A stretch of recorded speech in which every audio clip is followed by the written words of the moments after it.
संस्कृति की विविधता, क्षेत्रों की बहुता और वेशभूषा की भिन्नता के साथ साथ अनेकता में एकता लाने वाले इस विशाल भारत देश को एक ही तंत्र में, एक ही ढांचे में, एक ही सूत्र में पिरोकर सूत्रधार की भूमिका निभाता है, वो हमारा कृषि है। कृषि शिक्षा दिवस प्रत्येक वर्ष 3 दिसंबर को हमारे भारत के प्रथम राष्ट्रपति और कृषि मंत्री डॉक्टर राजेंद्र प्रसाद के जन्मदिन पर मनाया जाता है। परंतु महोदय, ऐसा कदापि नहीं है कि कृषि शिक्षा के बारे में केवल 21वीं सदी के लोग ही जानते हैं। कृषि शिक्षा तो उसी दिन स्थापत्य प्राप्त कर चुका था जिस दिन चाणक्य ने नालंदा और तक्षशिला जैसे विश्वविद्यालयों के पाठ्यक्रम में इसे शामिल किया था।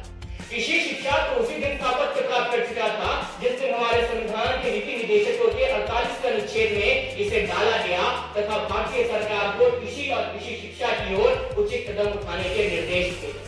कृषि शिक्षा तो उसी दिन स्थापत्य प्राप्त कर चुका था जिस दिन वर्ल्ड बैंक और भारतीय सरकार ने मिलकर नाहेड जैसे संस्थानों की स्थापना की। अब बात करते हैं राष्ट्र निर्माण। तो महोदय, 65% से ज्यादा युवा वाले इस भारत देश को पूरे विश्व में युवा देश की उपाधि प्राप्त करने वाले इस भारत देश को अगर कोई सफलताओं और अवसरों की तरफ सीमा पर ले जा सकता है तो वो हमारा भारत का युवा है।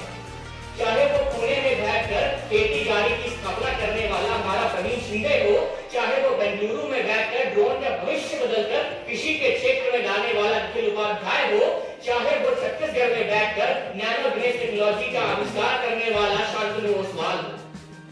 और महोदय, अगर हम इन सब उदाहरणों को परे छोड़कर केवल एक चीज पर ध्यान दें तो कोरोना काल में अगर हमारे किसान खेती बाड़ी छोड़कर बैठ जाते तो मुझे बहुत डर है कि कोरोना से ज्यादा मृत्यु तो भुखमरी से हो जाती। पर हमारी जमीनी हकीकत हमसे ये भी बतलाती है कि 25 करोड़ से ज्यादा युवा वाले इस भारत देश में केवल चंद उदाहरण गिनना हमें शोभा नहीं देता।